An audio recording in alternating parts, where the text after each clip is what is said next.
ఇట్లా విద్యకు సంబంధించి ఇంటిగ్రేటెడ్ రెసిడెన్షియల్ స్కూల్స్ కావచ్చు, ఇంటిగ్రేటెడ్ స్కిల్స్ యూనివర్సిటీ కావచ్చు, ఇంటిగ్రేటెడ్ స్పోర్ట్స్ యూనివర్సిటీ కావచ్చు, ఇట్లా ప్రతి విషయంలో ఈరోజు కాంగ్రెస్ పార్టీ ఆదర్శంగా నిలబడి ముందుకు వెళ్తుంది.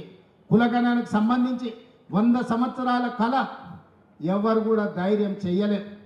ఈనాడు socio economic education employment caste and political సర్వేను దేశంలోనే గొప్పగా నిర్వహించి లెక్కలు తేల్చి ఈరోజు మోడీ ప్రభుత్వానికి సవాలు విసిరినాం.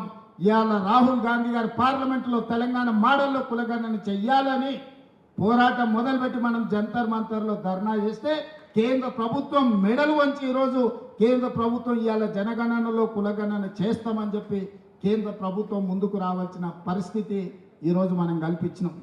అదేవిధంగా మాదిగ ఉపకులాల వర్గీకరణ మీకు తెలుసు.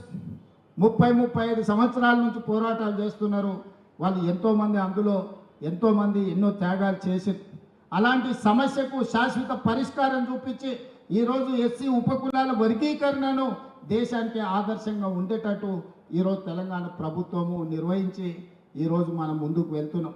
అందుకే మిత్రులారా, విద్యార్థులు కావచ్చు, నిరుద్యోగ యువకులు కావచ్చు, రైతులు కావచ్చు, అదేవిధంగా మహిళలు కావచ్చు, ఈరోజు రాష్ట్రంలో పెట్టుబడులు కావచ్చు, రాష్ట్రాన్ని అభివృద్ధి పదం వైపు నడిపించే తెలంగాణ రైజింగ్ 2047 విజన్ డాక్యుమెంట్ కావచ్చు, ఈరోజు దేశానికే తెలంగాణ రాష్ట్రాన్ని ఆదర్శంగా నిలబెట్టాలని అహర్నిశలు మేము ప్రయత్నం చేస్తున్నాం.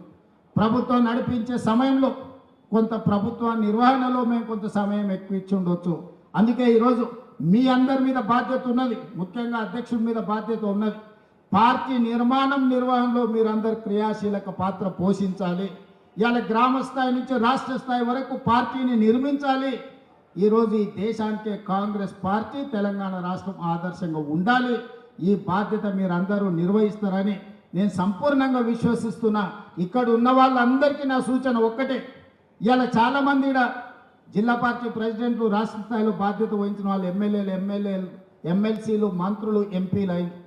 రేపు భవిష్యత్తులో కూడా పార్టీ పదవే కదా అని చిన్న చూపు చూడకండి. ఈ పార్టీ పదవే మిమ్మల్ని పెద్ద నాయకులుగా తీర్చిదిద్దుతుంది, గొప్ప అవకాశాలను అందిస్తుంది.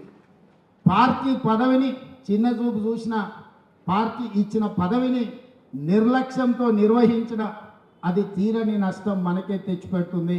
మనం చేసే కష్టం మనం ఎదగడానికి ఉపయోగపడుతుంది. మనం చేసే పని 10 మందికి ప్రయోజనం చేకూరుతుంది. అందుకే ఈరోజు మీ పదవులు వచ్చిన వాళ్ళందరికీ వచ్చే ప్రభుత్వంలో 2029లో రెండోసారి ఏర్పడబోయే ప్రభుత్వంలో ఈరోజు పార్టీ పదవులు ఉన్న వాళ్ళకి చాలామందికి అవకాశాలు వస్తాయి.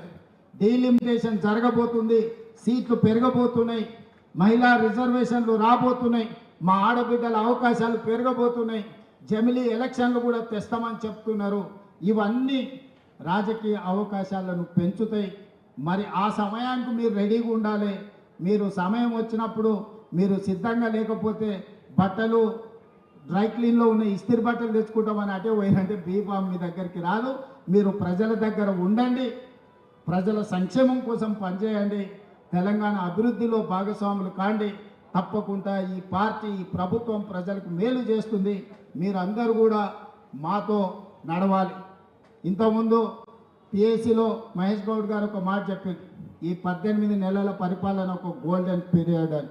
ఈ గోల్డెన్ పీరియడ్ని ప్రజల దగ్గరికి తీసుకెళ్ళాలి. పనిలో మేము నిమగ్నమైనం. ప్రసార సాధనాలు మనకు కొన్ని సహకరిస్తే, కొన్ని సహకరించవు. కానీ ప్రజలకు, ప్రభుత్వానికి అనుసంధానంగా మీరే పని చేయాలి. గ్రామాలలో ప్రభుత్వం చేస్తున్న పనులను చర్చకు పెట్టండి.